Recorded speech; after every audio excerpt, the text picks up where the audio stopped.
funniest, smartest, Now we gotta whip it out on our phone. coolest guy ever. No.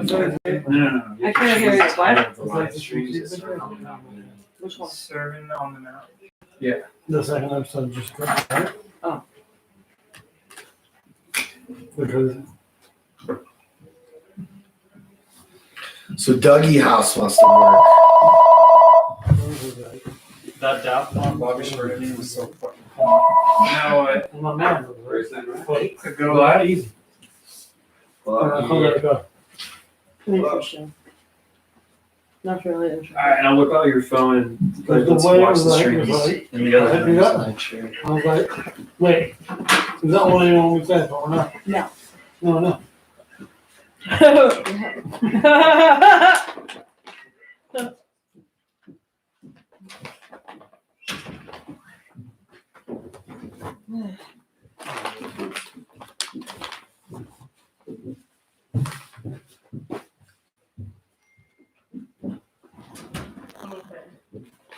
That is my favorite jerky.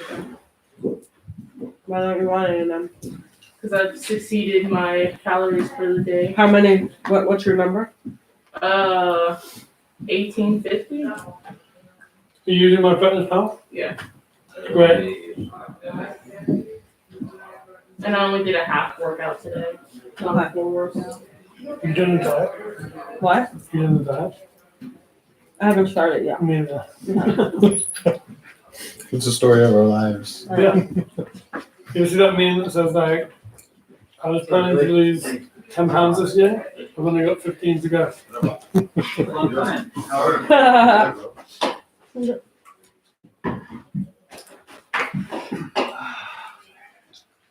I'm staying. Proud of you. Been eating too much sugar recently. My biggest downfall right now is in and out on the way home from here. I want those cookies, dude, from the other day. That meeting starts. I want that big ass cookie. Multiple times. Yeah. You wanna do that? That was a And good that's Yeah, it's way sandwich. better. Yeah, I want the whole thing all again. Alright, it's fine. Or no, it's mine. And the experience. Yeah, the whole thing They're was great. like, whatever about that, I just want food. No, I want that cookie, dude.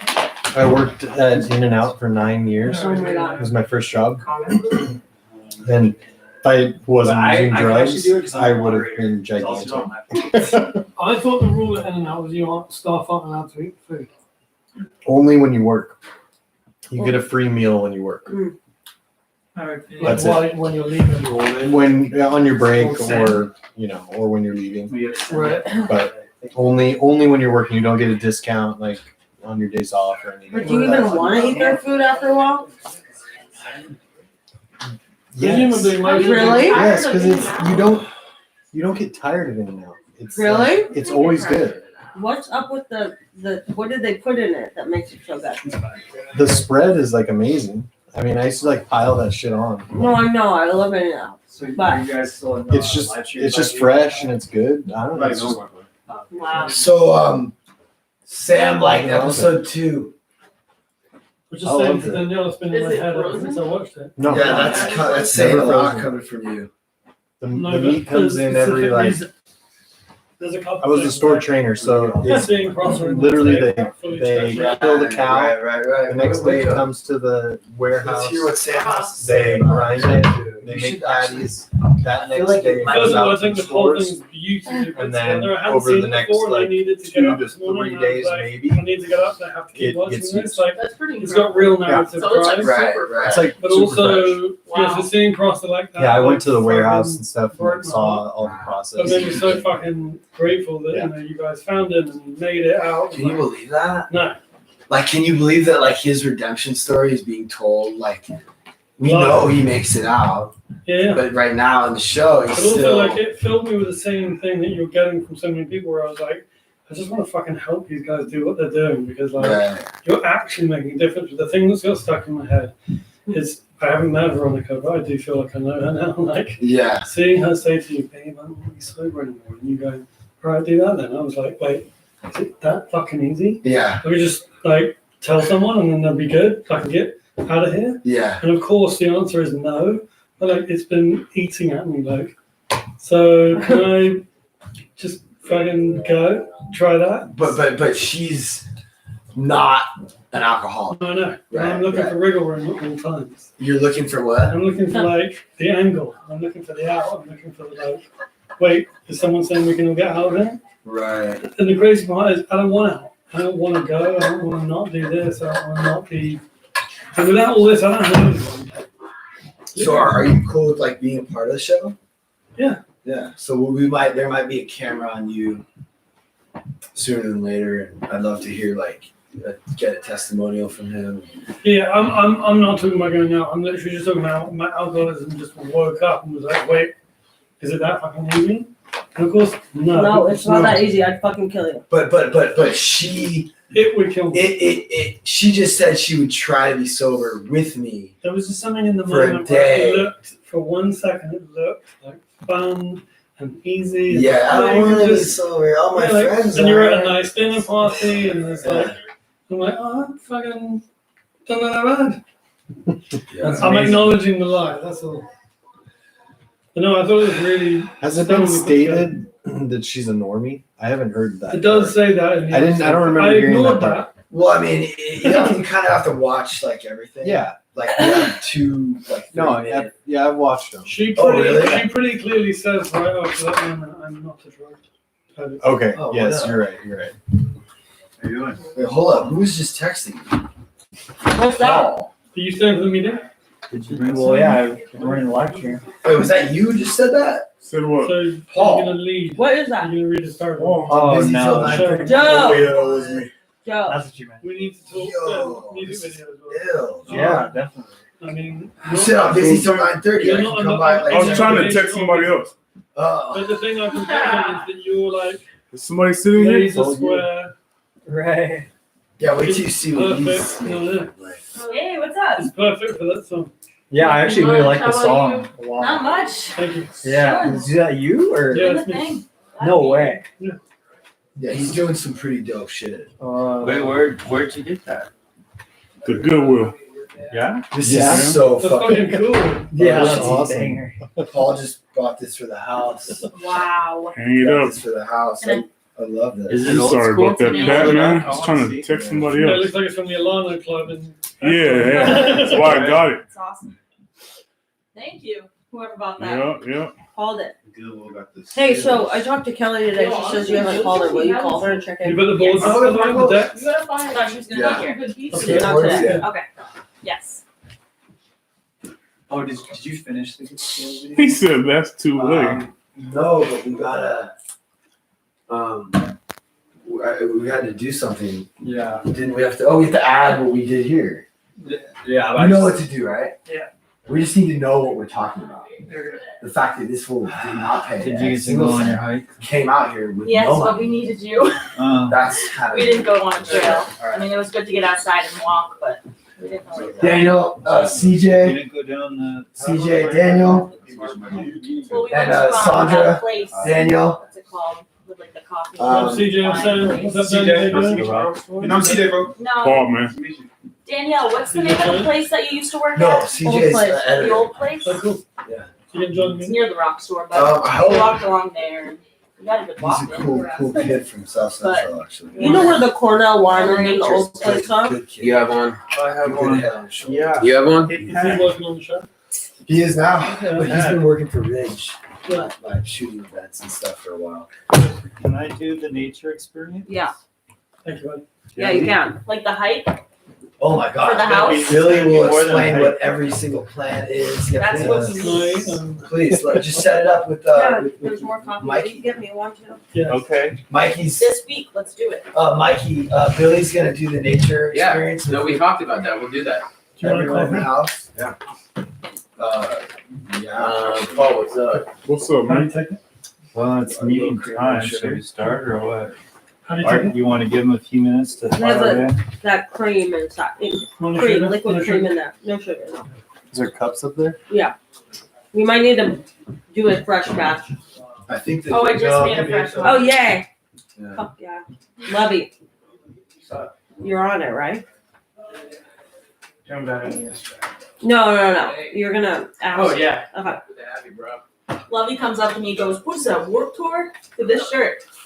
I go, no, it's Led Zeppelin. He goes, oh, I never heard of them. Love What? Oh, You're joking, right? Oh, I can't wait. I wish that was you. right? Lovey, I'm Did you confused. hear that band for the first time? You confused me. It was just I probably have heard of them. I just don't Yeah. know. All right, I'm gonna Yeah. start That's insane. 7:30. Yeah, go ahead. Okay, welcome to the Monday night Sermon on the Mount meeting. My name is Billy. I am an alcoholic, but you don't have to be one. To be here, it's pretty much like let's live better kind of meeting. There's some guidelines that we should follow. One is if you want to say anything, please raise your hand and wait to get picked on. And introduce yourself so we all get to know each other. We start off with a 4-minute meditation. I ask that unless you're like following online, to like put your phones off or away. So, because it's distracting and sort of disrespectful. Also, we go through, we read a paragraph, we share in a paragraph. We try to keep ball hogs from happening. So if you're like a big talker, try to like keep your shares down to maybe 5 shares. I do need a timer, like a good timer who's going to pay attention. If anyone could do that, it'd be awesome. I'm the timer. Oh, Yeah. thank you. I've always So been the timer. 2 and 2, which you know. So you have 2 minutes, 4 minutes to share. Timer goes off at 2, and you can finish up. Yeah. Do we have to share? Or can we just No. listen? No, you don't have to share. Mm-mm. Is that everything? Did we do a review? You mean like Recap. what do you That's call That it? comes Recap? after the 4-minute Do meditation. we start in the back row and work our way into the inner circle? Is that how this goes? Step Well, I'm in, definitely man. Mm-hmm. gonna call on you, bro. So Can I sit next Oh to my you? god, dude, I miss having Johnny here so much. Can I sit on the couch or do I? Yeah, you know what? You can Yeah, sit you guys wherever you can want. sit on the couch. Yeah. The house is growing, How man. you doing? I'm Johnny. Yeah, I'm it's Mike. all Nice to meet you. cool, with the exception of Sandra. Yeah, it's first come, first serve, wherever you want to sit. so But I will say that I think that we have what's his name sitting here? You can sit over here, over there, because I think that someone's sitting here. Sam's sitting here. Is Gus here? No. It's okay, I'll sit in baby. the- Come here. No, You got no, a no, box No, today. no, I don't think so. Sam's sitting here. no. Okay, well then you sit here. The mail dropped something off for Gustav. I didn't know that was his full name. Oh. So today when the UPS showed up, for Gustav, I said, So if I call on you and you don't want to share, just say your name so we know who you are. That's it. Let's start. Let's do a meditation. okay.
What if that was the whole meeting? An hour and a half of that.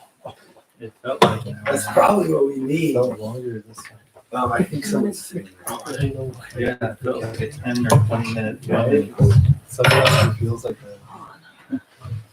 I have to like loosen it. It's like, Darn it. What about when that Novocaine wears off at the meeting and you're just like, oh, you've been drilling in my head all the nice what was it called? Timelines? Yeah.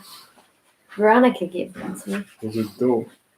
Oh wait, maybe there is one. Hey, Paul. Recap? Well, we could do that. Do you know where we left off? I We're didn't on mark page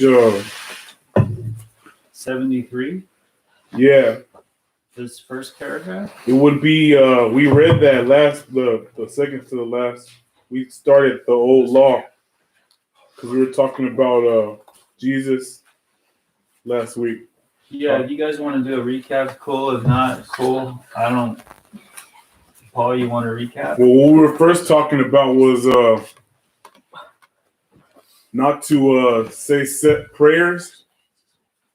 You can say set prayers if you're new to prayer and meditation, but it says to just go with your gut and ask for divine wisdom and guidance and just pray from your heart, you know? That was the main thing we were talking about last week. Then it went on to talk about how Jesus was a revolutionary and how he wasn't like a stickler. He didn't really want Christianity. And you know. Cool. So you're the left in me, Johnny, so you're gonna read. That's cool. Okay. The old law, bottom of 73. Okay. The old law, designed to maintain some degree of order, however rough and ready among the barbarous people, for any kind of law is better than anarchy, had said, an eye for an eye, and a tooth for a tooth. Whatever man did to man, he should himself be made to do suffer by way of punishment. If he killed another, the law would kill him. If he put out another man's eye, his own was put out by the officers of justice. To whatever extent he maimed or wounded another, he himself would be made to suffer too. And this code was better than none, and perhaps not bad as a beginning. For barbarous people, unable to appreciate the abstract idea of justice, unable to look forward beyond the passions of the moment, without imagination to realize an obvious penalty, this did, no doubt, in most cases, furnish an effective check upon primitive instinct. Then, as time went on, and barbarism gradually passed into a settled civilization, this primitive code was slowly modified by public opinion into something at least less obviously brutal. This was the case as far. That's cool. Oh. That's one paragraph. Thank you. So if you want to share on it, you can. If not, then someone else can. I'll pass. It's more refined, Johnny.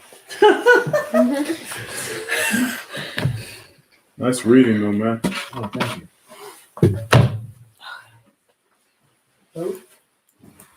Sam. My name's Sam. I'm an alcoholic. I just this opening sentence really stuck out to me, where it says basically, I'm going to paraphrase this, otherwise it won't make sense. The old law was designed to maintain some degree of order, however rough and ready, among a barbarous people.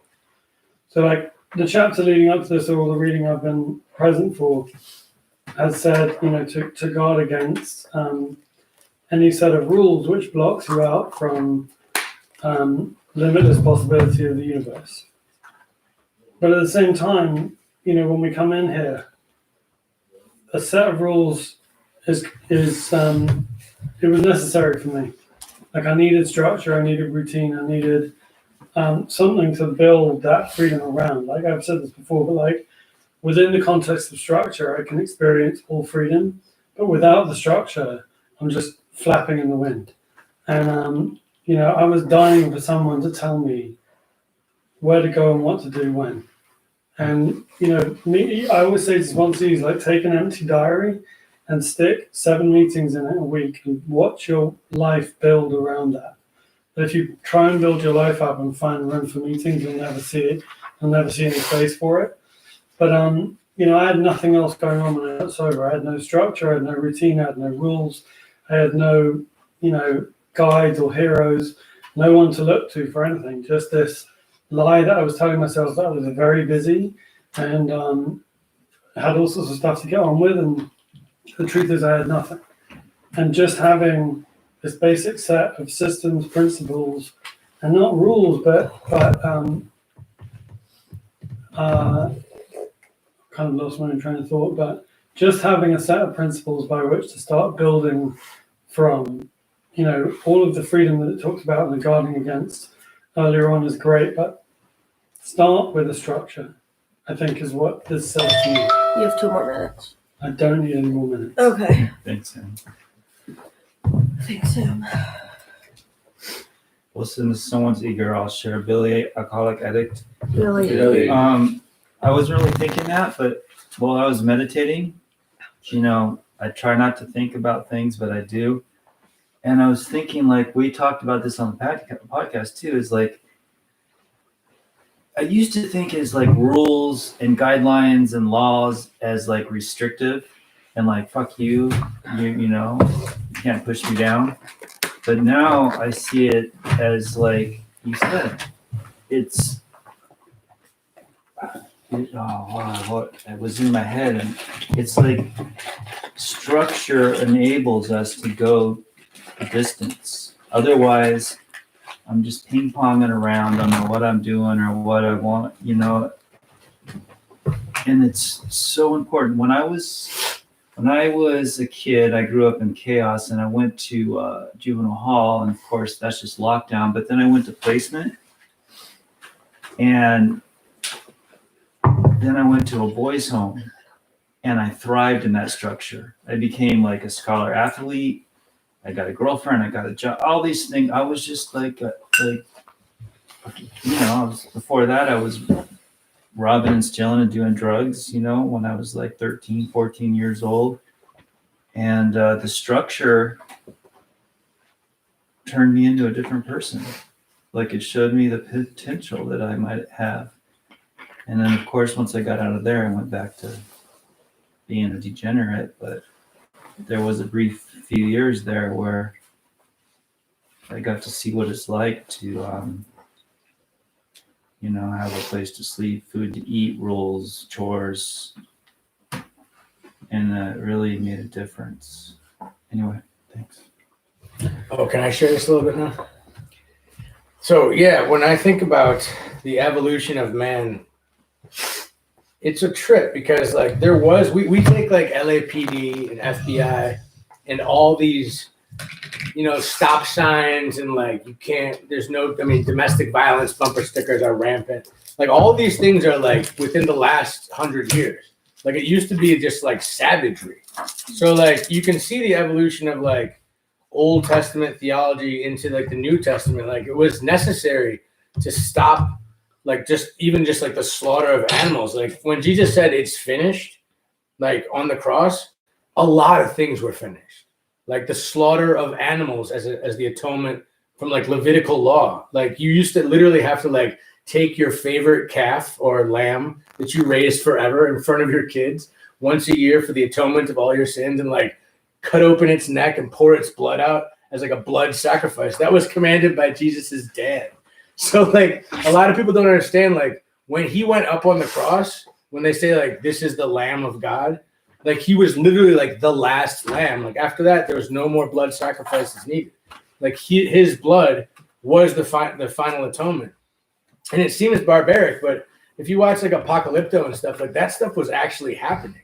Like that people used to be like lightning, ooh, the lightning god, we gotta like kill Elizabeth, you know, and like people were like, they were like literally like, no, like Barbarous. yeah, they had to like appease these thunder gods and lightning gods and like Odin, and like people didn't know. There was like no Nat Geo or like, you know, sci-fi channel. So like, yeah, they talk about like the primitive instinct was passed into a settled civilization. Like that took a lot of time, even to like when America happened, like how we were with the Indians. We were kind of barbaric. I mean, like we traded we got Manhattan. Like they didn't even speak English, and we were like, here's some shiny beads, and here's a bunch of sugar.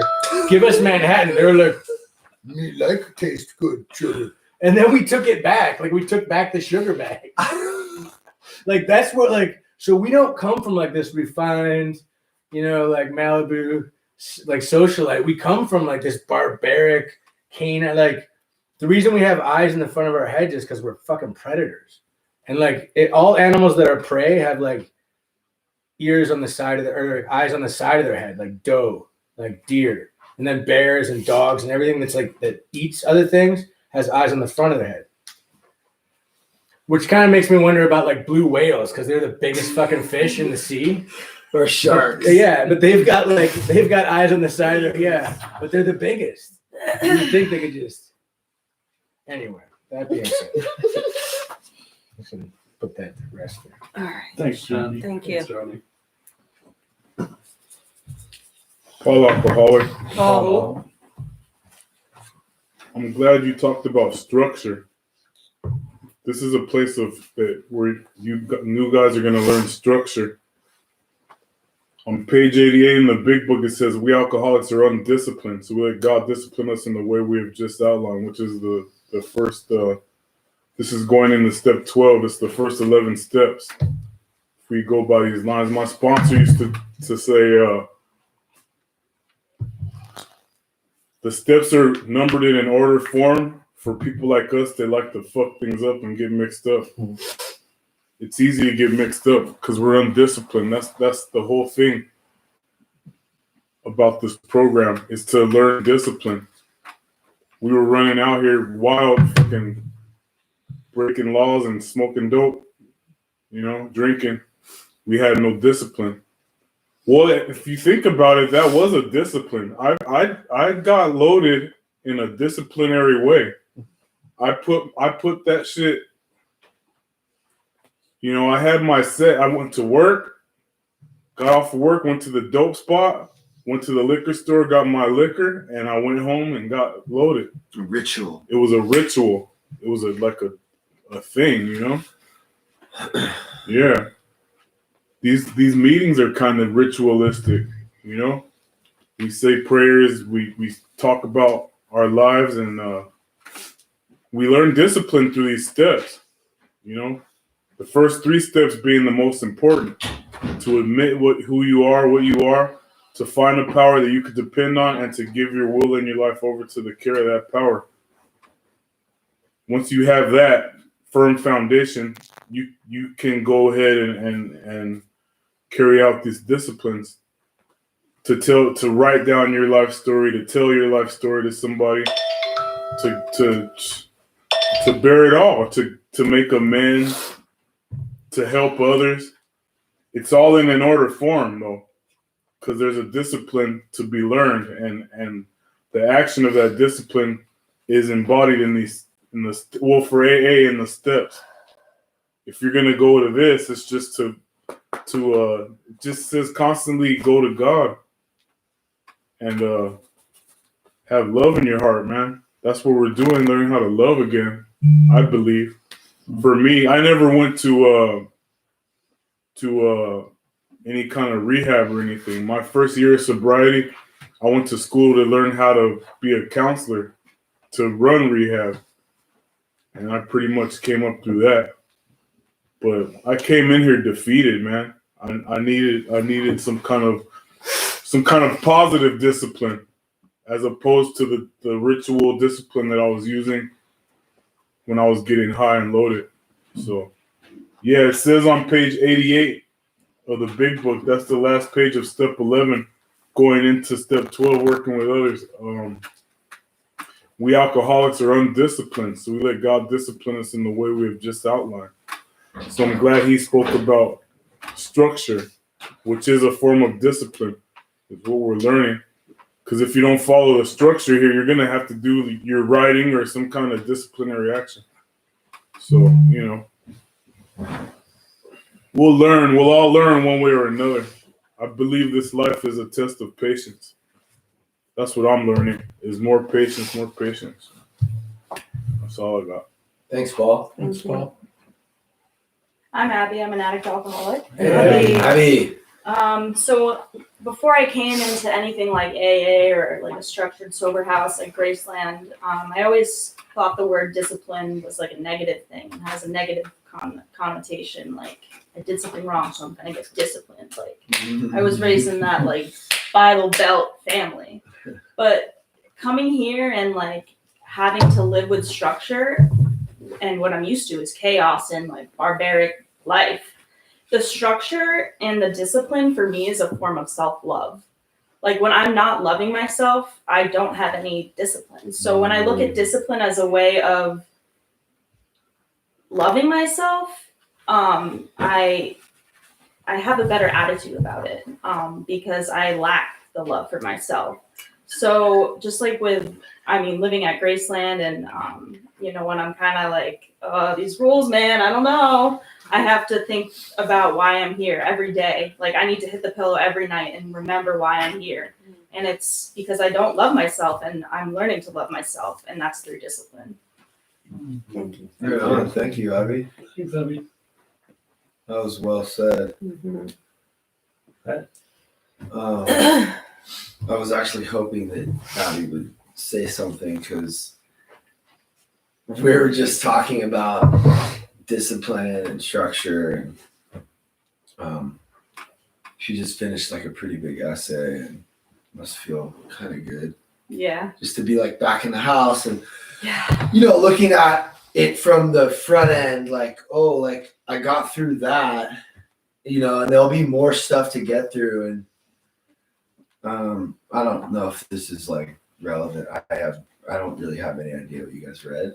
We're talking about the structure, and he I didn't really went off of what he's hear it. I was like looking at the live stream and just somewhere else with someone that I'm trying to get to come here. But like I just recently like did this, like I duetted this like thing on TikTok where this guy was talking about how like the past, just the present being the only thing that's real, and he like drew this line and just to help illustrate how like the future is like my imagination. Literally, I'm making shit up. Like it's just all fake bull. It's all, I don't know what.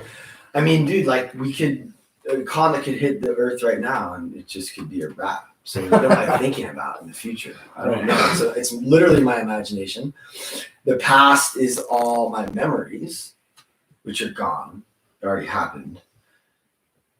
And I'm here in this moment. The only thing that's actually real, this is the only time that I can actually enjoy life is right now. But instead of enjoying it, I'm thinking about some shit in the future that might happen or some shit in the past that's already over. That's just what I do. Like but when I remember that I do that, it gives me a chance to actually be present and be grateful to like have this little coffee here, be like in this nice little couch and like have all these people. Like this is what's happening right now. So what else is there? Right. And I mean, I just need to keep like remembering that and like bringing myself into this moment. So I'm not always able to do that, but one of my sponsors, Michaelis, talks about how doing step work catapults us into the present moment, especially when I'm teaching it to someone else, because like I'm the one that's like guiding. I don't know, when I'm listening to him teach it to me, I'm still present, hopefully, but like my mind can wander a little bit easier than if I'm giving it away to someone else. Oh shit. So one important thing that you guys are going to start doing like immediately is getting little pieces of the book and giving it away to people coming into the house. This is one way for me to stay present. But just remembering that like I'm shitting all over my present if I'm thinking about the past or the future. I think that will kind of start making a little bit more sense, and we'll get better at doing that, like the more time we get in here. But I think also doing chores and washing dishes and writing words, those are also ways for us to like be catapulted into the present moment. Mm-hmm. And that's really all that fucking matters. Everything always fucking works out. I wish I could just like skip through life in the present. I could just be skipping happy all the time. Yeah. But I'm not. I'm fucking worried about the future. Always worrying about my imaginary future. I don't know. It's just probably not really relevant to what we read, but just thinking about it. It's alcoholism, bro. Yeah. Or is it just a spiritual malady? I That's think a it's part just a of it. spiritual malady. It's a part of it. And I've actually been shown recently, and then we'll let Sham share. I've recently been shown by Michaelis in the big book that the spiritual malady that all humans experience is not alcoholism. Alcoholism is the obsession of the mind and the physical allergy of the body. That's what alcoholism is. But when we do that for long enough, it puts like more, it gives us, it creates more of a spiritual malady. And then but all humans experience a spiritual malady. That's why this book is for all people, and so is this meeting. Right. Because it's for everyone to treat their spiritual malady. Bond We yourself. also happen to be alcoholics, which kind of makes it a little bit worse. I just want to remind everyone, like, we're trying not to crosstalk and shit. So if you do want to share, raise your hand. Else I'm going to say something.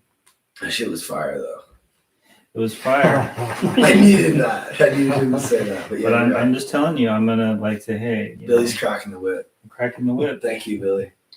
Thank you. And thank you, Paul. Can we all identify each other to the new people? Go around the room? No, not really. But if they're going to share, they identify. Okay. I mean, That's right. Yeah, before you share, you say your name and who you are. Is it his turn? depends. Does anyone else want to share on this? Not if you want to say something. It's fine. No, I'm just next to read. So I just want to take whatever second share of the other 2 minutes, but I wanted to two things from what Pat just said. Like one of the few thoughts I've had in sobriety that stopped me from what I was doing and like stood me up straight was that I treat the past like a dysfunctional family member that is constantly right behind me and waiting to trip me over, and I suddenly had this realization that the past does not exist. Like, and it's a real like stare into a lava lamp statement, but like we got books about it, we watch movies that were made before, but like nothing before that. I know you just said this, but like nothing before this second exists. It does not exist, and I live in this idea that like it's gonna catch back up or repeat itself or get back in front of me, or that it's not over and like it doesn't exist. And like I'm only repeating it over and over again because I need to continuously be reminded that like it's not just over, it doesn't exist. And I treat it like a thing, that like a tangible member of my family. And it doesn't, my childhood, none of it exists. And the other thing, around like helping other people is that like, whenever someone says to me, like whenever I'm in pain or perceived pain or struggle or whatever, so, and someone said like, "What's your primary purpose?" And I'm like, "My primary purpose is to stay sober and help other alcoholics choose sobriety." And it always makes me roll my eyes. But someone once said to me, the reason my primary purpose is to stay sober and help other alcoholics achieve sobriety is because it's the solution to every single one of my problems. And when I'm rolling my eyes, it's because I never think that. And I'm always like, yeah, I get it. But after I fix this, I'll get back to, no. Like, the direct route to all of my marital problems, money problems, self-esteem, prestige, whatever the fuck I think I've got going on, the immediate, direct, shortcut, A through B without going through B and C, route to peace, freedom, and the solution to that problem, help another alcoholic every single time. That's it. Thank you. Thank you. I gotta share, even though I already shared, but you guys like brought up the two of the main profound things I ever learned in AA. One is Pat brought it up, and this was like, this is kind of a mind bending, like what the fuck? But there is nothing but now, and there's never gonna ever be anything but now. And if you're not living now, you're just, for one, the past isn't your memories, it's your interpretation of some shit. So that's a fantasy too. In the future, you don't know either. And if you want to get anything done in life at all, you have to do it now. Or it's now. And then it's going to be now again. And it's just the weirdest thing, but it changed my life. And I still need to be reminded of that. And also service. So it's like, you know, I'm a selfish person, and the root of all our problems is that it says in the literature is selfishness, self-centeredness, self-centered fear activates character defects, and it's this cycle. I almost fucked some shit up at work. My biggest, best client, I'm like, you know what, fuck off, I don't need you anymore, and blah, blah, blah. And what I come back to finally after getting quiet and talking to my stupid sponsor who says that you need to like get some peace, take a step back, you know, am I being reactive? Of course I'm being reactive.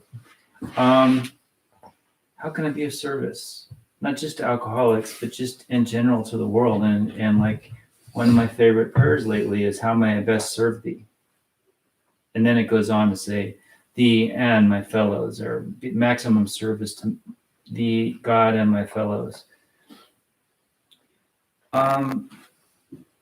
And like you said, it just cuts out all the bullshit. Because all the other stuff is just self-centered. And the problem with being self-centered is it doesn't make you happy. You don't actually get what you want. And if you do, even if you get the hot girl, the money, the car, the money and muscles, you know, you're going to be a miserable fuck. And you're going to be like, why am I a miserable fuck when I have everything I want? It must be that. No, it's like you don't, self-centeredness does not get you anywhere. And I'm so riddled with it. Like my mind just operates that way. So if I can be here and live my life in the moment and be of service, I'm going to have a good day. That's it. Thanks. Thanks, Billy. Should we move on to the next paragraph? Sure. Mike Alcoholic. Mike. This was the case as far as public justice was concerned. In private life, however, the ancient code continued to hold sway in men's hearts and minds, even though they no longer perpetrated actual deeds of violence. And it is not exaggerating to say that it has continued to hold sway down to the present hour.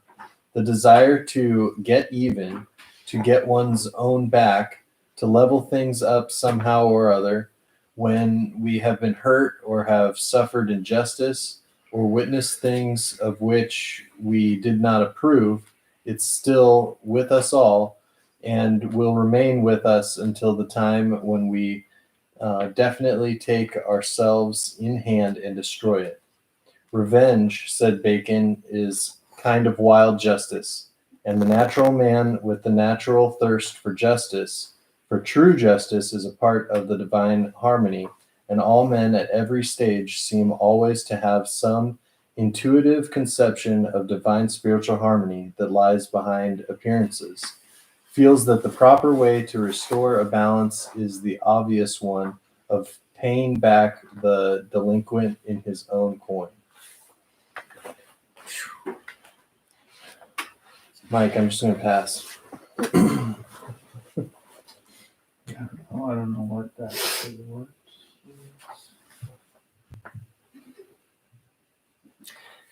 I'm Johnny. I'm an alcoholic.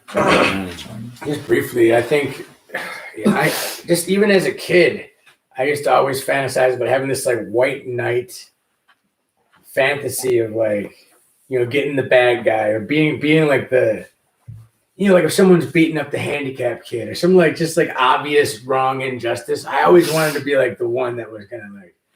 And then I realized like I'm just like 5'10", 100 and nothing, like. So there is no like cowboy John Wayne, but I think like all little boys grow up wanting to be this like this white knight that's gonna rescue somebody or this and that.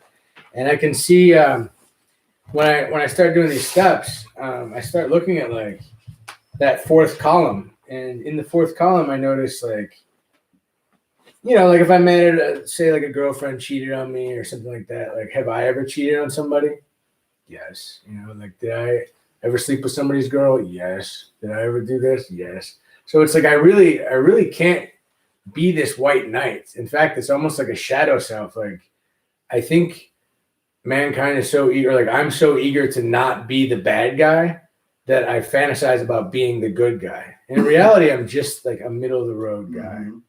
Just as like I have my faults, I have my strengths, I have my weaknesses, but I'm neither like super good or super bad. I'm just like a regular guy. And that's okay today, It has to be okay. Like I don't have to be one or the other. I think I can be like all things. Thanks.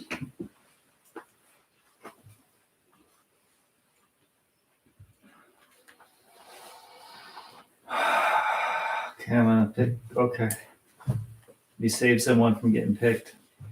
I'll just quickly, because I think this sort of reads confusing, but what it says is the natural man with a natural thirst for justice, like the regular guy you were just describing yourself as, feels that the proper way to restore balance is the obvious one of paying back the delinquent in his own coin, meaning doing unto others as they do to us. Like, if he did this to me, then surely I'm justified in doing it to him. I'm only clarifying this because it's about to go on and guard against all that, so it won't make any sense if we don't clarify that what this is basically saying is everyone naturally defaults to assuming that, like, surely I'm justified. If the world behaves this way, then surely, like, I don't know why this is making me think of this, but like I thought the world was filled with arseholes before I got sober, and I realized, not immediately because I remained an arsehole for a while, that the world was being arseholes back to me. Like the world was reacting to me. Oh wow! Like I was just like, I can't understand why the fuck everywhere I go. They were mirroring me, but I couldn't tell because I was like, I'm just trying to meet my needs. I don't understand why everyone's railing against me. So I thought I was meeting the delinquent in their own coin, but I was the one handing it out. Nice. Thanks. Lovey Dovey, is that your name? I like your hat, bro. Thank you. If you don't want to share, you could just introduce yourself. Oh, Billy designed that hat. Oh, nice. Lovely. I'm just here to listen. Okay. How about on the end there? Daniel Pass. What's your name? Daniel. Daniel. Nice to meet you, Daniel. Jordan. I'm Jordan. I'm gonna pass. Thanks, Jordan. Thanks, Jordan. Rudy. Rudy Patootie.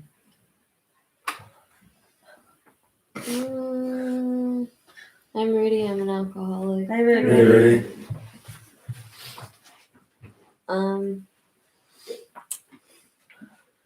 The word that's really sticking out to me in all of this is revenge.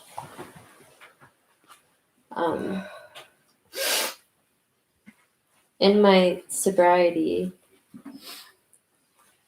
lately, I've been really like shoving down the instinctual way of wanting to point at other people and be like, this is what you did, this is what you did, that made me angry, like you hurt me. And it kind of piggybacking off of what Sam said, it's like that never serves me. And I really had to switch gears more recently and really look at why everything that I do is driven by my selfishness. And most everything that happens that's less than positive to me has, like, the root cause is my selfishness. And I want to react to that negatively and give back more selfishness when people come across shitty to me and just be shitty right back. But it's just like a vicious cycle of that happening again and again and again.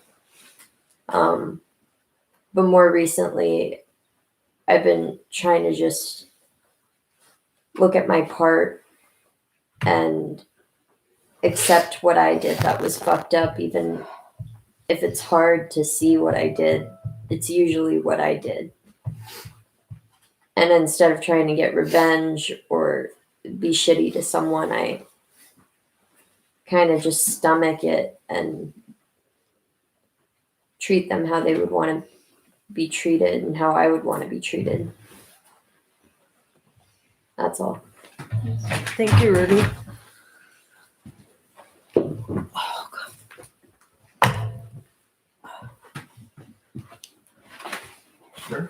All right, Jose Amanati. Jose. It says right here the ancient code of continue to hold sway in men's heart and minds, even though they no longer to perpetrate actual deeds and violence. That kind of stuck out to me because even though I stopped doing everything I used to do, there's something in my heart that's still, or in my mind that still like wants to, let's say like Johnny said, like, like a handicapped person, you see people making fun of them. You want to do something about it, but in reality, you can't. You're a different person now, but it's always in my head and in my mind and my heart, but I know it's not the right thing to do. So that really stuck out to me right there. That's all I had. Thanks, Jose. Thanks, Jose. I just want to share again. So the thing here that I think is important to know is we're not being unselfish or of service or any of that really for other people. We're doing it for ourselves because it makes us feel good. It makes us have a better life. So it's kind of selfish, really, but not really, because if you're really doing it altruistically because it's the right thing to do and whatever, it works. But so it's almost like this revenge, you want to hurt other people, or I do, but it only hurts me. But if I can, like, Rudy kind of said, just stomach it or step back, get some peace, and remember these principles, I can be kind and loving, even if I don't have to interact with that person in my mind, because I'll take somebody and slaughter them for weeks, months, even years in my head. And I don't ever feel good about it when I'm doing it. It's like poison in me. Like my stepmom, I wanted to kill that bitch. And I didn't want to just kill her. I wanted to torture her, teach her what she did wrong, and then let her live. Maybe kill her other, my brother or something, so she could suffer, Sorry, that's like a little much. That's a lot. But so all I'm saying is this is for you. It's not for anybody else. And only you can do it too, because it's all up here in your own head. You know what I'm saying? So it just works. That's it. Thanks. Pat? This is pretty. I feel like this is a little advanced. I'm just kind of thinking about like some of the new people. So I'm just okay. So this is a book called The Key to Success in Life. Okay. Jesus wrote the Sermon on the Mount. This is Emmett Fox is explaining it. He's kind of like translating it in like layman's terms. And they're talking about like not getting revenge on someone who's harmed me. It's crazy. I want to do that. But like what you were saying, dude, that is like everything. So this is like the secret. Sam's saying he thought everyone was a fucking asshole, but they really weren't. They were just like reacting to his like assholeness. So I have the same thing going through life and I had like dreads and I was like a mean, just like weirdo. And like and people would be like weirded out by me, you know? So like I thought the world sucked and it was a shitty place. But then you start to hear about like be positive. And the secret is this thing about just believe that everything you want to happen is going to happen. Walk through life with a smile.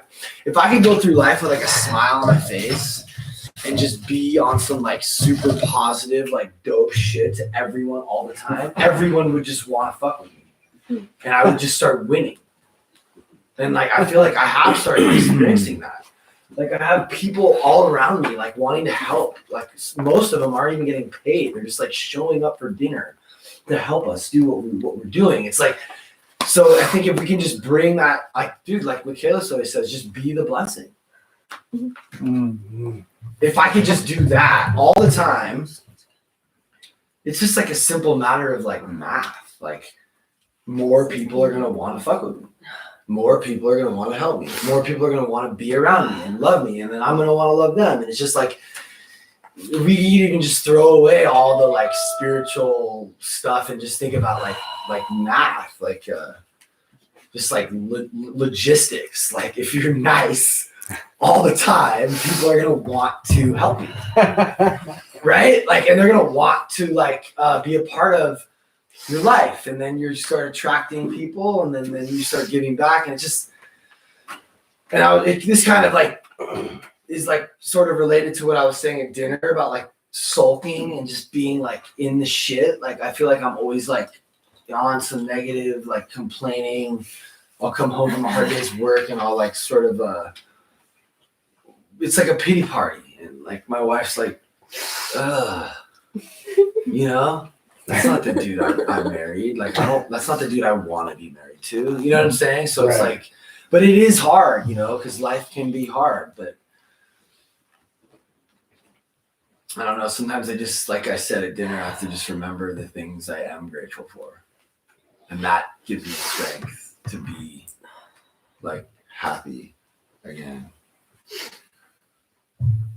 Allergies. I have like really bad allergies. I'm dying. I thought you were crying. I was like, No, I'm can not I crying. say something? It's all about me. No, I'm like, Who also has a good saying, I bring value. Kind of like what 100%. said, but it's his.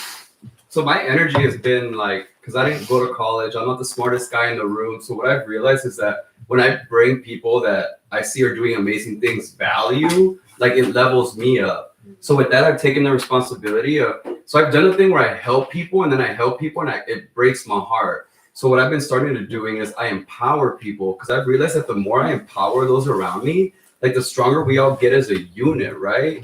So I switched it up from like helping to empowering. So like lately I had like this homeless kid that lives on Ventura Boulevard, like hang out at my shop. And my partner and I, we don't know what it's like to physically sleep on the street.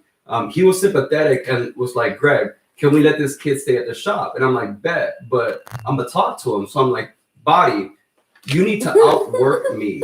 Like, we're gonna level you up here. You can stay here, but like bring my life value and I'm gonna bring your life value. So before it was like I would help people and then like I wouldn't get like the outcome that I wanted, but it wasn't even about me. But I realized that like by me empowering people, it puts us at a different level. Yeah. As opposed to just being like, yeah, Body, pull up, stay here. Here's a pillow. Here's a blanket. Like, use my resources. Like, I'm going to gas you up with nothing in exchange. Like, I've done that, and it's so taxing to my soul. Yeah. When I end up getting my heart broken by people that, like, I do a lot for, right?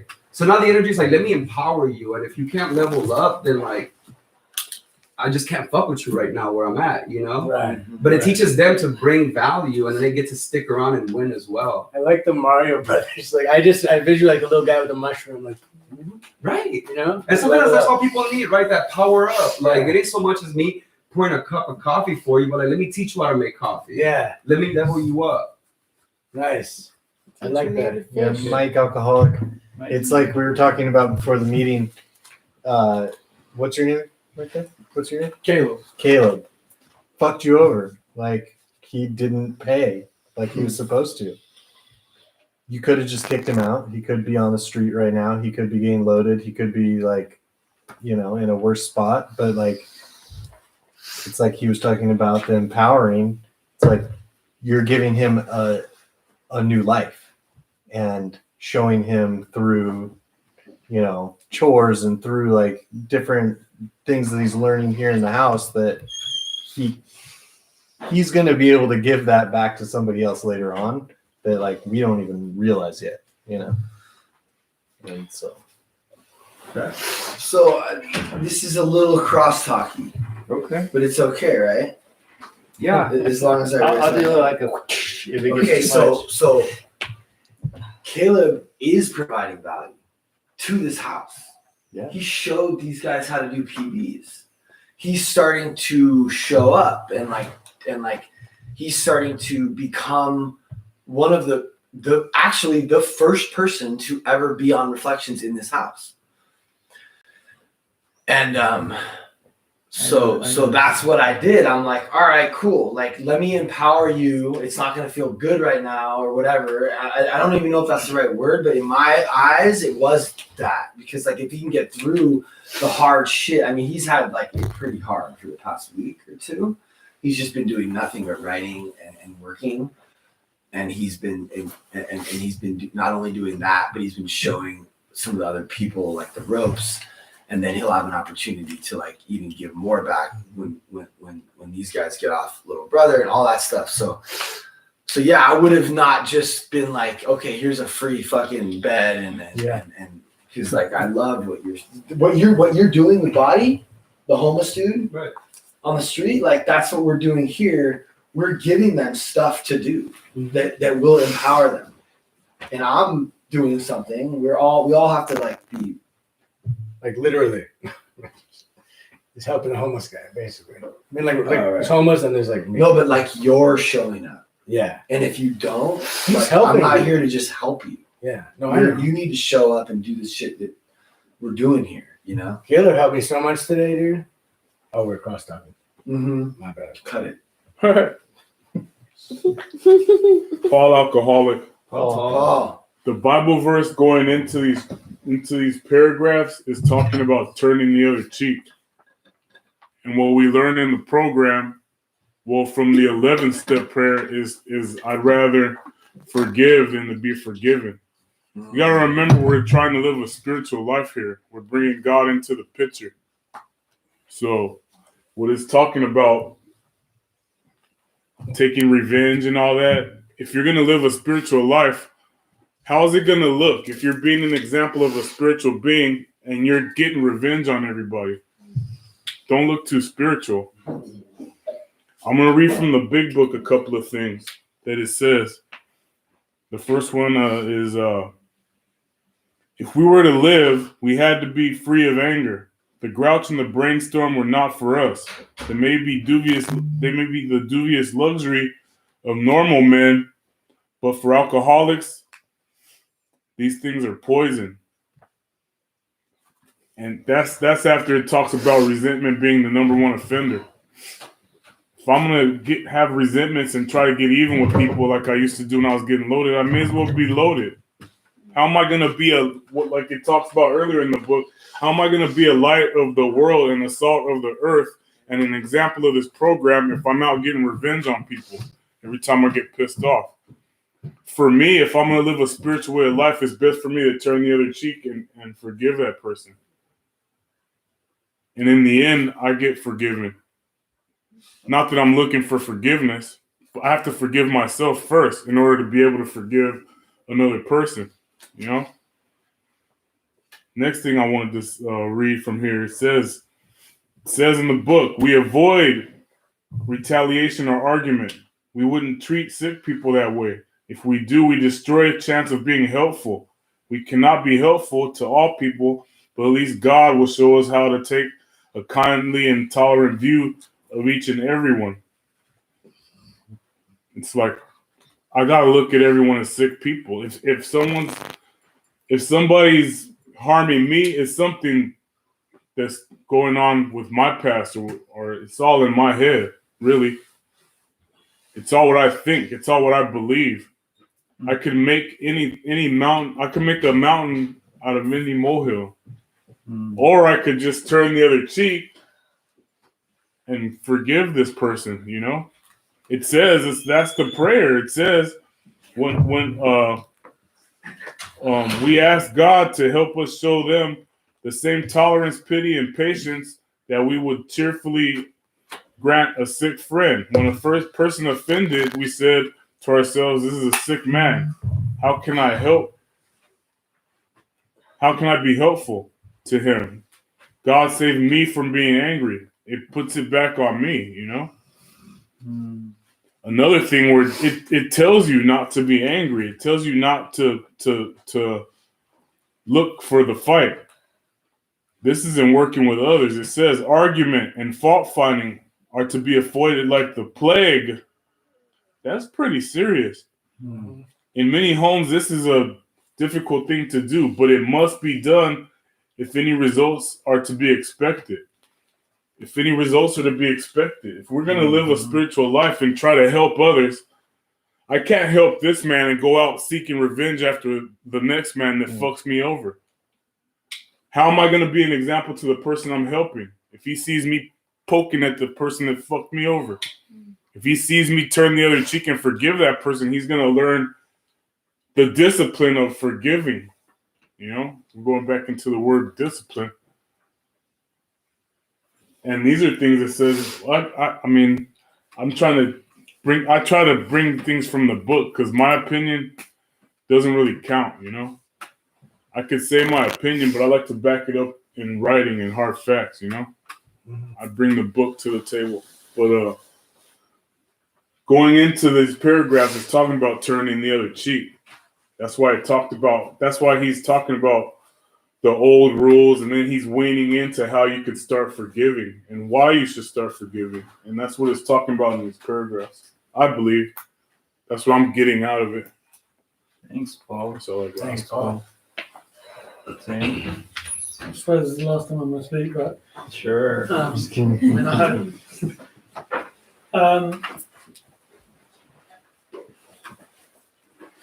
You know, this whole subject of revenge, I think, is really interesting, and you know, like it all goes hand in hand with resentment, and which I think we all identify with and experience to a greater or lesser degree. And you know, the visceral description we got, not cross talking, but from you, Billy, about what you would like to do to your stepmother, and as I listen to you unravel it, and I've been in the same place about those big historic relationships, is like, then what? Like, what happens then? Like, let's just say you do all those things on that list, then what? Where's that go? Like every movie about the path of revenge, unless the central character on the path of revenge course corrects, they die. Because the end is fruitless. There is no pot of gold at the end of that rainbow. It's just an endless cycle of, you know, downward spiral into nothing. But you know, as Paul was saying, you know, the thing about to forgive rather than be forgiven is that, like, if all of these monolithic relationships in my life, if I can only get freedom by that person forgiving me, you know, admitting fault or falling on the ground and begging for forgiveness, I'm going to spend the rest of my fucking life chasing these people down and trying to get them to agree with me that I'm in the right, and they probably fucking won't. And by the way, like, most of my family are in the program, so I've had some pretty big amends from some of those people, and it meant basically nothing. The only thing that's meant anything really in my recovery is the amends that I made then. And the key is this, like, one of the hardest things, by the way, is forgiving someone who doesn't think they've done anything wrong. But like, Oh yeah. the bottom line is I can forgive now. Whereas if I need you to do anything or be anything, who knows when? But I can forgive right now. I can have freedom now. Or I can wait until you have some white light moment about us that's probably never coming. And I know which one I'd rather live with, because if this book is a key to successful living, I know there's no successful life to be had at the end of like this version of like everyone needs to sit. You know, my mom lives in that space believing that both my parents actually, like, the world fucked them over, and any day now everyone's going to come to Jesus and realize and apologize and pay them back and, you know, make it. And it's like, no, they aren't. They don't care or realize. Get on with your life. And just quickly, this is the last thing I'll say, is that whenever I call my sponsor with a resentment, he'll let me explain the situation where I'm basically saying I'm mad at them because they. Yeah. And then he'll say, right, now retell me the story where you say I'm mad at them because I. And it's always the way, like, I'm mad because I didn't. Like, just really quickly, recently, someone didn't pay me for a job. So I called him and I said, can you fucking believe they didn't pay me? Turned out, I did the job with an expectation of what the job was worth without ever saying that. And then I hit them with a bill at the end of that, and they didn't agree with me. That was my fault. But I, in order to get him to agree with me, said, I did a job and they didn't pay me. That's just the likable version. The truth is that I didn't set down professional boundaries before I started the work. So it was my fault. Okay, I'm done. Thank you. I got another one. Well, One thing I came to the realization of when I was probably about 5 years sober is that, I mean, I'm down to make amends, but I don't want to be making amends my whole life. I don't want to use this program as an excuse to say, oh, I could just make an amends and be struck clean of everything. I want to go forward and not have to make amends and be an example of this program. If I don't have to make amends, that means I'm forgiving and I get forgiven. Because, fuck, man.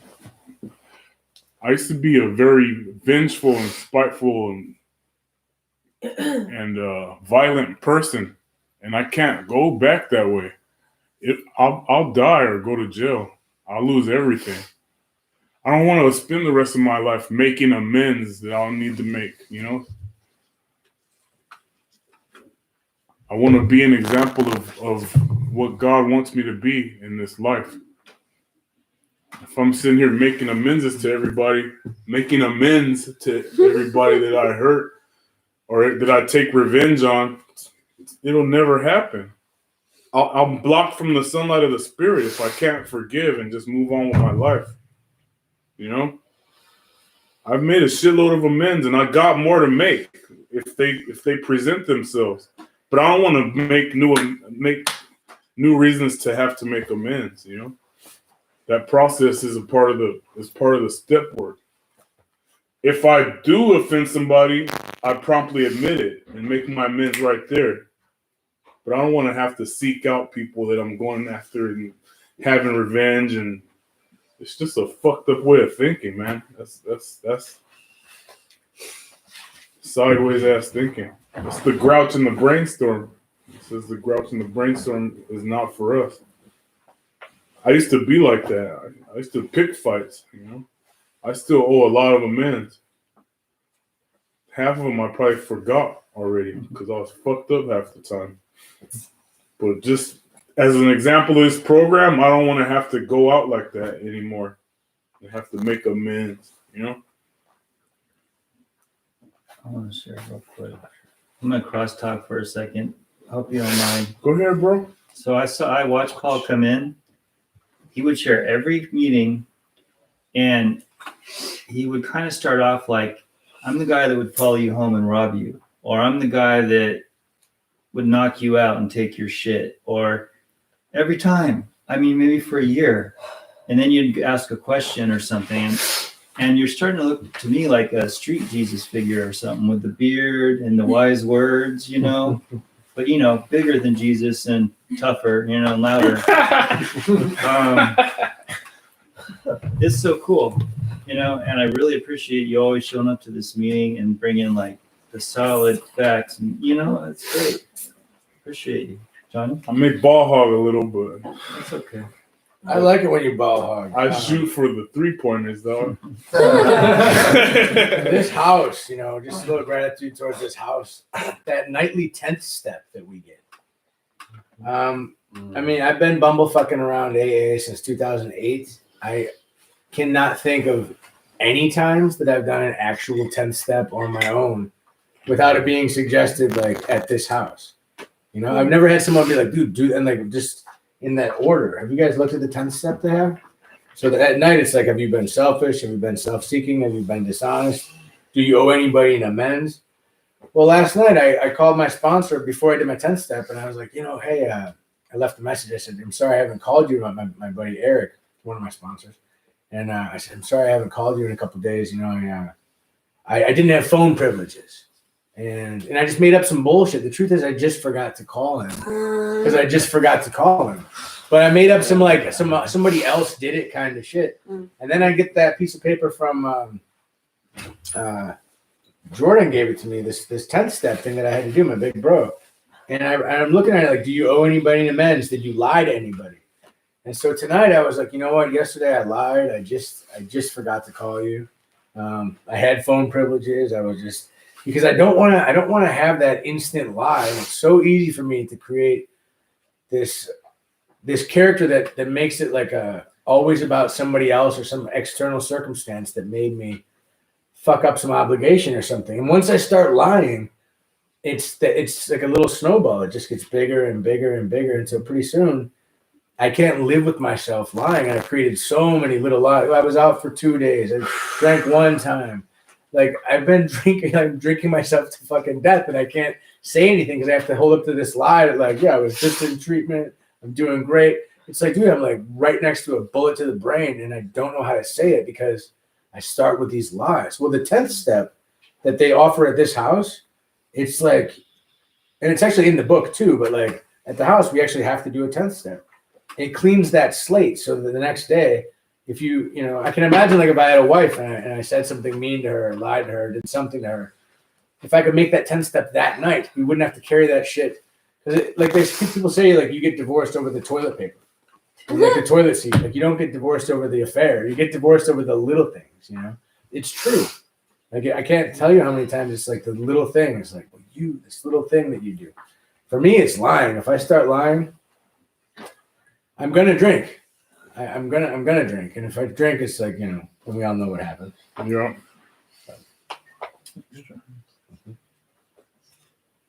Anyone who hasn't shared want to share?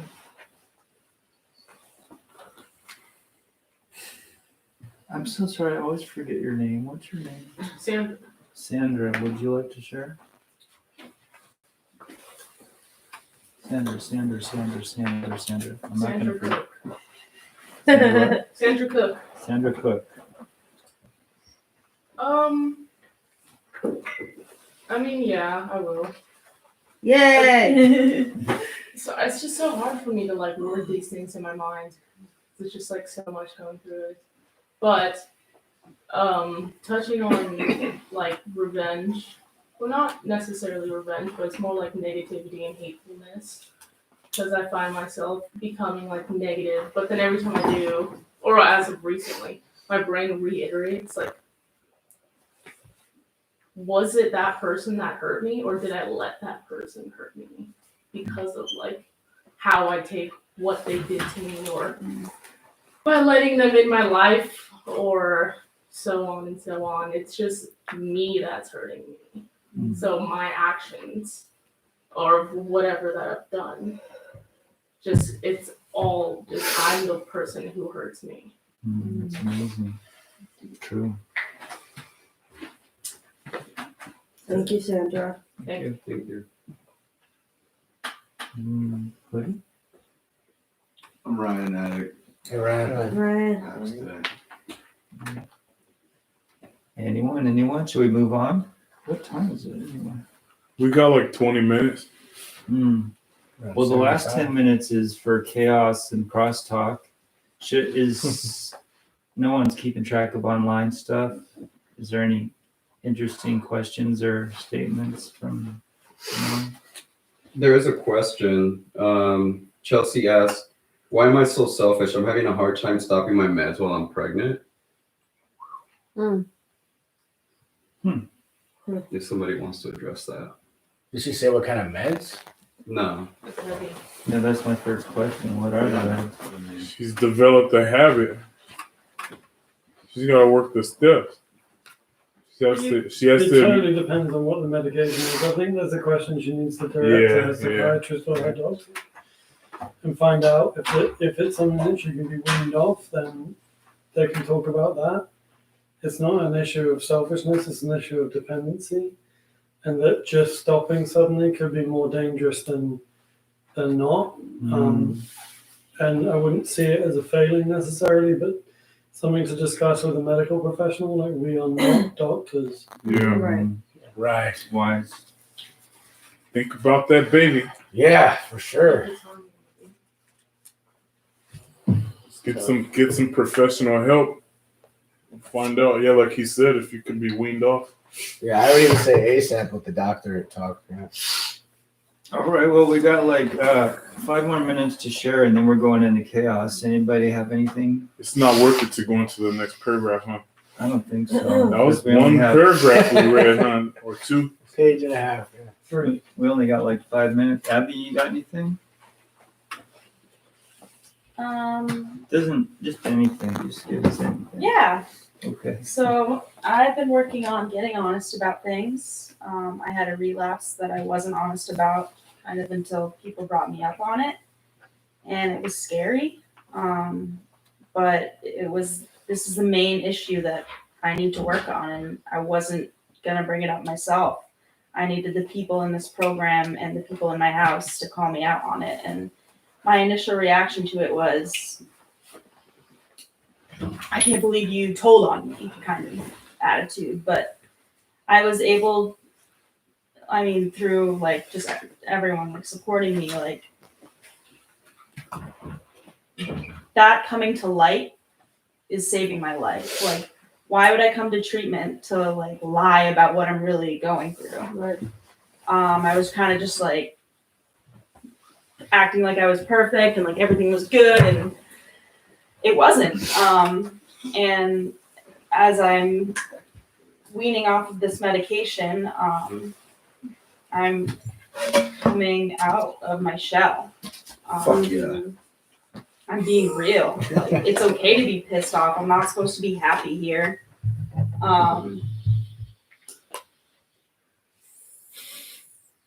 Being sober is eventually going to be awesome and great, but right now it's hard. It's not what I'm used to. I'm not used to feeling my feelings. So I'm reaching for things to help me numb that. But when I was on reflections, I was forced to sit in that feeling, and I was visibly mad, I was told. And like, I don't know why I thought I was going to be in trouble for that, but I actually, like, they were like, good, you should be. This is what you need to go through. And I don't know, I've always gotten away with everything. Not everything, but I've always gotten away with like getting fucked up, and I never really had to pay any consequences or had any structure to deal with it. So the people I'm living with and like everyone here, like you guys are saving my life, and I just am so grateful for it. So thank you. Thank you, Abby. Hey, Caleb, I noticed in my brief little interaction, you like stepping up and trying to show people how to do their writing and this and that, and it's pretty cool. Would you mind sharing with us anything for a minute? Oof, yeah. Okay. So, with everything that's gone on here, and being shown grace and forgiveness and being allowed to kind of restart my life, and like really find myself as a person, I found that, like you said, like me helping out with some of the new guys going through 10 steps and really like digging deep into some stuff is really really helped me find purpose almost.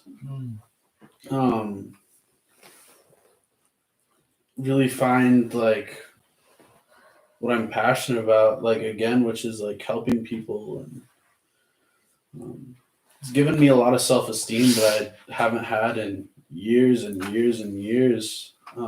Just being given the opportunity to give back and have my story, like, I guess,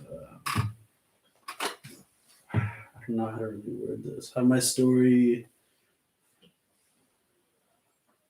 almost impact people, and show them that even though you've had this like catastrophic destruction that you've left in your wake, you can always have that like redemption story. Always have that second chance to like come back and like be who you're supposed to be and really find yourself. I know this whole situation has taught me a lot about myself. I don't know. I got a lot going through my mind right now, and I don't know. It's been nice to sit and really dwell on everything through my reflections and really process through a lot of stuff. Thank you. Yeah. Wow, it's amazing to me to see people getting self-honest. I mean, it's really happening, Pat. Yeah, it's really work. I mean, even if you don't stay, now this is just, but say you don't stay sober or whatever, you've got a seed, and that seed can always be watered. You know what I mean? And now it's just time for like, if you want to crosstalk or whatever, we got 10 chaos minutes. time. Yeah. Yeah, like, so I'm just gonna help you a little bit. I'm super excited. I mean, wait till you see. I mean, I have 2 professional editors in there working on how your story and your experience, strength, and hope will inspire others. And there are a lot of people who they want to put us humans in like a box. Like, oh, he's good. He's bad. He's a liar. He's honest. He's an alcoholic. He's sober. He's not. Like, she's an alcoholic. He's not. Right. It's like not that simple. Like what you said, we're just this, you think you're some hero or some villain. It's like, we're all different things. And if we can look at all the things that we actually are that are bad, that we need to work on, then we can like work on them and get better. And it's just like, I'm just sick of everyone just trying to present like the fake parts, the perfect parts, you know? When people go to make a commercial, they have like perfect lighting, beautiful people. Life is amazing all the fucking time. And it's like, you're like, wait, my life isn't like that. Am I fucked up? No, you're not fucked up. Life isn't like that. Like, so I'm really excited. Like, I didn't know if this was gonna happen. Like me having been given the opportunity to like kind of use you as like an example of what this looks like. I didn't know that was gonna happen in the first fucking week. I thought it was gonna take a year for us to be able to like finally establish ourselves and like find someone who's like a willing participant. But I mean, God's like, no, like this dude is, I feel like he put you in this house for a reason. And it's just like exciting, you know, I get like excited. Like we're making some like real amazing, like we're telling a real fucking story. And I want to do the same thing with Johnny. Well, I'm stoked. And Rudy, you know, and it's just pretty cool. Yeah, you guys are doing a good job here, man. When I worked in treatment, fucking some of the guys are at each other's throats. Seems like you guys get along pretty good for the most part. I don't know. I'm only here right now. I'm Mike. I'm an alcoholic. When I was in the house, not this house, but a different house. I had 7 months sober. I was still the guy throughout my whole life that wanted to look good. that I was trying to always look good. That was my thing. Like I was the guy that wore a buttoned up when I was, you know, smoking heroin because like I felt like I could get away with it more, you know? So anyways, in the house, I had 7 months. I stole $5 from a new kid because I didn't have a job yet and I needed money for cigarettes. And I lied about it. Well, we grouped on it because this kid got $5 stolen from him. I lied about it for 8 hours and was pinning it on someone else because I was like, you know, a hotshot in the house, and I thought like I could, you know, pin it on somebody else. And you might know him, Jimmy Struberg, rest in peace. Yeah. He knew he was my big bro you know, when I was new in the house. And he looked over at me when we finally like pinned this kid on it. And I took a deep breath. Or a sigh. I was just like, you know, and he saw that from across the room and it just exploded, right? And it was Mike. It was Mike that did it. And Jimmy knew. He just knew. Sigh. He saw from my side that, like that's what I did. And so this is an example of like being dishonest, but I lied for 8 hours and the group ended because Larry was just sick of it. And I ended up leaving that day. I went downstairs, grabbed my bag. I put a bag downstairs, grabbed my bag and walked out. I ended up getting loaded for the next 2 days. And, you know, I had my parents' jewelry and money, blank checks, and the cops were at my house, you know, like 2 days later. For the $5? No. Oh. For shit that I stole from my parents. Oh, dude, we were talking 2 days later after I was sober for 7 months. And it was because I could not get honest. So wait, you left the house, you went home. I got loaded. And then you went home and took some jewelry. Yeah. Okay. We were talking about revenge, man. Sometimes we take revenge on ourselves. Yeah. Yep. And then what, did you go back? Yeah, I went back 2 days later because What kind of essays were you looking at there? Well, that was the one when I got 100,000 and I went back to, they sent me to Kentucky. So you came back and you said, "Sorry guys, I lied." Yeah. And then left, and they gave you 100,000. And then sent me to Kentucky. So the moral of the story is being honest, like you were talking about earlier, the freedom of like the discipline that we get and the things that we learn in sobriety, especially early on in sobriety, where like you're learning about like being honest about a relapse that you had. Like those things, the more you're able to talk about those things and just live in the now, like you were saying, you know, live for now, right now. Like, what can I do now? I can tell them that like I don't have money. I can tell them that like I stole $5. And once you do that, the freedom that you feel inside is lifted, and you're not going out and getting loaded that night, and you're not running amok and doing revenge on people and like all this shit. It's just like back to chaos, you know? And that's what we do. We live in chaos until like we can't handle it anymore, and then we finally get honest. And then we live a life, you know? Can I just say, Abby, I think you've been doing great since you started doing the half pills. Yeah, like you've been friendly. You've been stepping it up, and you got your words done. I saw you really buckling down. When you were on the pills, it was like, but now you're like killing it, dude. Yeah. And Caleb, man, you stepped it up, bro. Like you really, both of you guys have just like, I don't know. Caleb's been kind of like, you would think like he like owned the place. Like today, he was like, dude, he did a whole fucking house tour with the guys. They were on like some 2-hour program where he was like, and this is where we do this. And you put your shoe in the bucket. Don't forget, you put your shoe in the bucket, not on the carpet. And this is how we do our chores. And then we're going to move this. We're going to go behind it. We're going to make sure we get the dust off of this. And is everyone watching me? And I'm like, what the fuck? And Caleb just like big balls, dude, out of nowhere. And I was like tripping out because he was catching things that like, I thought like, dude, I got this. This is going to be like Awakening's light. I got it.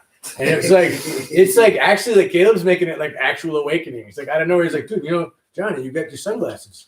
You can't have your sunglasses. I was like, what the fuck are you talking about? And then there really is a rule that I didn't know. And then what else did I do? Oh, I answered my brother call from Wisconsin, and it was like right there, like just now, like when I messed up, it was like he was writing it down. I was like, man, way to go, dude. He's like actually killing it, dude. If you actually saw how much he stepped up in just like 3 or 4 days. So Johnny just spent 3 months. Yeah, just about, yeah. At another structured sober living, just like this. Yeah. Just like Liberty House. It was actually created by a graduate of Liberty House. Yeah.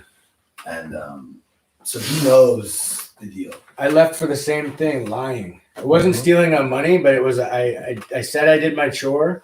Another guy knew that I didn't do my chore. We had colluded on not doing our chore so we could go smoke and get our words done because we had like till a certain time to get our words done and they were going to double. So we both said we got the chore done because it was actually done by another crew that had done it like the day before. So it was like one of them like double scrub kitchen situations that was just like it's always perfect because you do it every hour on the hour. So I was just like, yeah, we did that. And they were going by with the white gloves. And I'm just like, and somebody was like, Johnny, I don't think you did that. There's no way you could have done the entire kitchen like that. I think someone else did the kitchen and you just said that. And I was like, it's not what happened. And as soon as I said that, like and then they grouped me and they were just doing this. Like, I think you're not giving a fuck about the program. You fucked up your integrity. And they're calling me out on my shit. And I'm like, you know what, guys, I'm just not having it. They're like, then what are you going to do? You're not going to leave. You have nowhere to go. And I didn't. I had nowhere to go. But out of pride, the one kid that told me I'm not going to leave, I was like, I am going to leave. And then as soon as I'm packing my shit, there's like 5 guys like, dude, don't leave, bro. What the fuck? You're going to leave over some shit like that? And I was like, well, fucking, yeah, I'm going to leave. And then I left and immediately I'm drinking IPAs, calling cry help, checking into the hospital. It was just such a fucking shit show. Over like pride, lying and pride. So we write in the book, like pretty much before we even start reading the preface, God help me bury my pride before my pride buries me. Yeah. And that's just one thing that's one of the first things we do in the book. We do it and then we give it away to someone else. Yeah. And I can't wait for you to be doing that in the book. Dude, AA is a really dangerous place to like become either like get right or get left. And what I mean by that is like you can be if you start out with like sociopathic tendencies and you come into AA and you've got like any intelligence, if you just sit around the rooms for like 10, 15 years and don't die, you can learn how to like be a master manipulator, Mm-hmm. And like for me, like I can't live this lie where like I'm like pretending to be good and not good. Like I get loaded because my conscience does bear me witness. Like I'll be like, oh fuck, I got it. I just can't do it. Mm-hmm. But some people like, you remember we talked about that, probably shouldn't be dropping names, but Mark Racco, giant piece of shit. I've known this motherfucker forever. Hey, Mark. And like, just the biggest, dude, he told me, he's like, yeah, we're going to start this production company. And I had like just inherited from like my dead grandma, like 10 grand. So I went to got this Sony PMW EX3 camera. Motherfucker pawned it for heroin. Yeah. You know what I'm saying? Like telling people he's got these years sober and shit. And he's this music video director. Dude hasn't directed shit since 1982. But like, no, but like you can sit around the rooms and just like learn how to sound good and like look people in the eyes. And like, if you think about what it takes to get like a thesis statement, to be a doctor, to like give a doctorate thesis, it's like 8 years and you just got to practice a 1 hour pitch. Imagine how many fucking 1 hour pitches you hear and you get to be around and like, just pick like there's a little bit of Earl Hightower, a little bit of Bob D, a little bit of so-and-so, Sandy Beach. Next thing you know, you add in some of your own, some salt and spice. And like you can, we gotta wrap it up. Can you take us out in the Lord's Prayer? I hear you. You're right. It's dangerous. Yeah, I hear what you're saying. We'll talk more after. I want to talk more after about Mark. Honesty. Just how you can just see it. Oh, scumbag. You can just tell, man. Fucking snake. Tony, will you take us out in the Lord's Prayer? Forgive me, Jesus. What is that tattoo? Yeah. Oh, are we doing not COVID because bonus? it's COVID. Oh, right. Yeah. Well, we all got it now. Our Father, who art in heaven, hallowed be thy name. Thy kingdom come, thy will be done, on earth as it is in heaven. Give us this day our daily bread, and forgive us our trespasses, as we forgive those who trespass against us. And lead us not into temptation, but deliver us from evil. For thine is the kingdom, and the power, and the glory forever. Amen. Keep coming back. It works if you work it.